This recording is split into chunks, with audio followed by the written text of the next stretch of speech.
Ерөнхийлөгчийн сонгуулийн маргаашнаас эдийн засгийн илгээрийг хэвтэж иргэд бүсэж хангалж өргөн хэрэглээний бараа бүтээгдэхүүний үн нэмэгдэх нь тодорхой болоод байна. Тодорхойлбол дэлхийн зах зээл дээр газрын тосны бүтээгдэхүүний үн огцом өссөнтэй холбоотойгоор өдөрт 1-2 тэрбум төгрөгийн алдагдлалтай ажиллаж эхэлсэн шатхуун импортлогчид сонгуул дуусмагц шатхууныхаа литр тутмын үнийг нэгэн зэрэг нэмэхээр болж тохиролцсон байна. Эргэлт цэгмийн мэдээллийн сайт энэхүү асуудлаар шатхууны бөөний болон жижиглэнгийн худалдаа эрхлэгч аж ахуйн нэгжүүд ашигт малтмал газрын тосны газраас энэхүү сурвалжлагыг бэлтгэлээ. Бид Баттек сурвалжаас шатхуун импортлогч аж ахуйн нэгжүүд яагаад өмнө нь биш, өнөөдөр биш, харин ерөнхийлөгчийн сонгуулийн маргаашнаас шатхууныхаа үнийг нэмэх болсныг тодруулахад засгийн газраас тэдэнд сонгуул дуустал буюу 6 дугаар сарын 9 хүртэл шатхууныхаа үнийг нэмэхгүй, одоогийн үнийг хөдөлгөхгүй барих хатуу даалгавар өгсөн гэнэ. Өөрөөр бол литр шатхуун тутамд 100-аас 200 төгрөг, өдөрт 1-2 тэрбум төгрөгийн алдагдлалтай ажиллаж байгаа шатхуун импортлогчид дампуурахгүй тулд зайлшгүй үнэ нэмэх шаардлагатай болсон боловч засгийн газраас тас хориглож харин ерөнхийлөгчийн сонгуул дуустал хүлээх чиглэл өгсөн нь энэ гинэ. За учир нь сонгуулийн өмнө шатхууны үн нэмэгдвэл мах гурил будаа талханаас эхлээд бүх өргөн хэрэглээний бараа бүтээгдэхүүн дагаад нэмэгдэж улмаар иргэд засгийн газрыг буруутгаж эхэлнэ. Тиймээс засгийн газар сонгуул дуустал иргэдийг бухимдуулахгүй, элдв эсэргүүцэлтэд тулгархгүй, нэр хүндээ сэвтэхгүй байх зорилгоор шатхуун импортлогчдод төр зуур төмөр нүрээ үзүүлж байгаа нь энэ ажээ. За харин сонгуулийн дараа жолоогонд сул тавих юм гин. Иймд олон сар алдагдaltaй ажилласан шатхуун импортлогчид сонгуул дуусхийг хоног тоолон хүлээж байна. Бид эхлээд шатхууны бөөний үн ямар байгааг сурвалжуулахаар Сонгон найрхан дүүргийн 32 дугаар хороо 22-ын товчооны ойролцоо байрлах шатхуун төвөг станцуудын агуулгад очсон юм. Тус хэсэгт шатхуун импортлогч 5 компанийн агуулга байрладаг юм. Гэвч нэгдүгüүрт цар тахлын дүрм журам, хоёрдугаарт галын аюултай онцгой бус учраас гадны хүн нэвтрүүлэхгүй өөрсдөө гарч ирэх боломжгүй гэсэн тул бид менежерүүдтэй утсаар холбогдож одоогийн үн хашийг нь тодруулсан. Аж ахуйн нэгжүүдийн агуулгад одоогоор АИ-92 автобензиний бөөний үн 1590 төгрөг байгаа бол дизель түлшний бөөний үн 1880 төгрөгийн үнэтэй байна. Магнатрит компани агуулга, Justol компани агуулга бол ард харагдаж байна. За бидэнд ирсэн мэдээлэлээр бол шатхууны үн сонгуулийн маргаашнаас эхлээд өснө гэдгийг бол мэдээлсэн. За үүний дагуу бол бид Магнатрит компани борлуулалтын менежертэй холбогдож бөөний үн, дизель түлшний бөөний үн хэдэн төгрөгтэй байгаа талаар бол лавлахад одоогийн байдлаар 1888 төгрөгийн үнэтэй байна. За 8092 шатхууныг бол одоогийн байдлаар бөөнд ч худалдаалахгүй байна гэдэг мэдээллийг бол өгж байгаа маа. Юу шийдэлээ? 1850 болсон байна. Өнөөдөр нэмэгдээд 1850 болсон байна. Ер нь цаашдаа нэмэгдэх хандлагатай байна уу? тийм. Өнөөдөр гаднаас орж байгаа боонууд ер нь ихчлэн нэмэгдэж байна. Өсцөгөө нэмэгдээд ахгүй юу гаднаас? Өнгөрсөн 7 оноос чинь 1820 төгрөгтэй байгаа таснаас. Тийм, 20-тай байсан. Одоо бол энэ 1850-аас их хэмжээгээр авлахад буухгүй юу тий? Буухгүй дээ баг. Одоо нөгөө цаанаас үнэсэл ирвэл тэгэл 7 хоног бол өнөө өрчлөл явчих байгаа байхгүй юу? Тэгэхээр нөгөө нэг юу штэ бензин 80 92 авлаа гэхэд хэдвэр байх вэ? 92 тухай бүр дээр бас болно. Одоо бол манай дээр нөгөө богоо орж ирээгүй. Ер нь бол хэдтэй байгаа юм бэ? Үн бас байхгүй болчиход байна хөө. Ер нь бол өсөх хандлагатай л байгаа юм тийм үү? Ер нь одоо юм-юмны л өсөх гээд байна. Одоо би нөгөө 80 92-ын багцаа авъя гэхэд одоо ойролцоогоор хэд дээ гэж ойлгох уу? Таяа бол 1480-аар 80 өгч ирсэн. 92 нэг 1590 мөрөд орж ирсэн. Одоо тэгэхээр бараг өсөж байгаа хаа. Одоо сод Монгол интернетээр бол 92,650 байсан нэг сурахтар тий.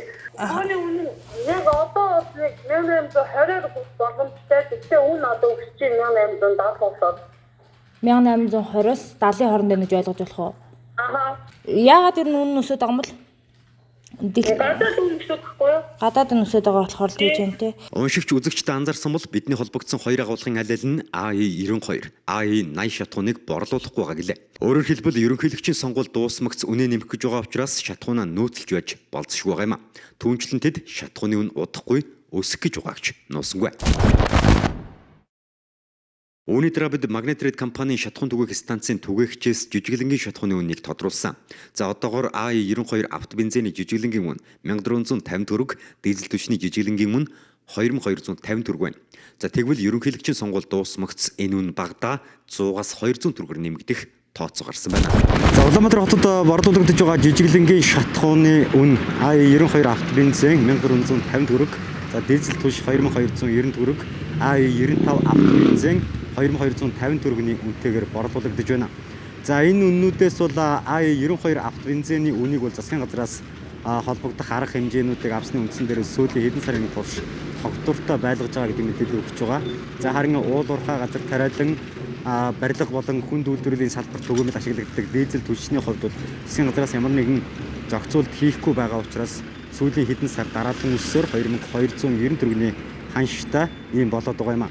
За тэгвэл яг одоо ийм ханштай байгаа авто бензин хизээ мэдгүй одоо нэмэгдэх ийм эрсдэл тулгарсан байна. Өөрөөр хэлэх юм бол дэлхийн зах зээл дээр авто бензиний буюу за нефтийн бүтээгдэхүүний үн өсөж байгаа учраас сонгуульд дөнгөж өнгөрмөгц за А92 авто бензин болон дизель түлшний үн жижиглэнгээр болон бөөнөр үнэн нэмэгдэх ийм төлөв гарч ирсэн байна. 92 чинь 1450. Бензинийх нь бол нэмэгдээгүй юу? Арай нэмэгдэхгүй. Сонгуулийн дараа сураг байсан гэсэн юм уу? Нэмэгдэх үү? Дахиад нэмэгдэнэ гэдэг юм уу?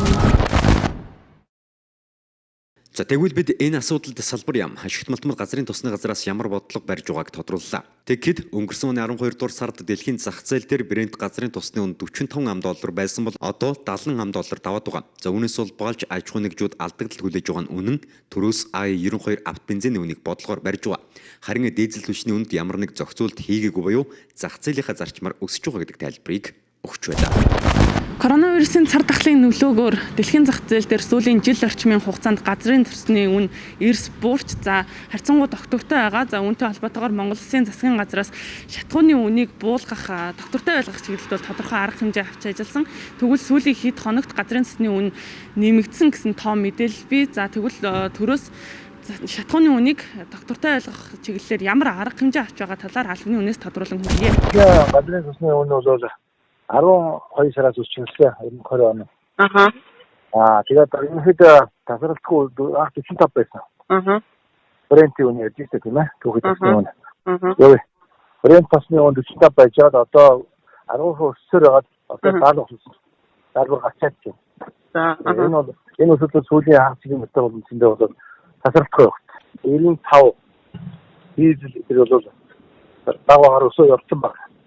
Оны ихнээс хойш бол нэг 100-200 төгрөг өссөн байна. 92 бензинийг болохоор төрөөс үн тогтворжуулах бодлого хэрэгжүүлсний үр дүнд 1450 дээр Улаанбаатарын ханшиг ярьж штэ тийм ээ. 1450 дээр одоо байж байна.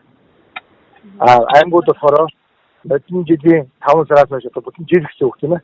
Бүтэн жилийн хугацаанд А92 бензиний үн өсөөгөө хэвээр байна. Одоо бол би тааж мэдэхгүй цаашдаа юу болох юм. Гэхдээ ямар ч байсан төрөөс бодлого явуулж байгаа хүрээнд бол хамгийн өргөн хэрэглээний одоо иргэдийн хамгийн хэрэглэдэг бензин болохоор А92 бензин байна шүү дээ. Тэрний үнийг бол тосгоодоо барьж байгаа.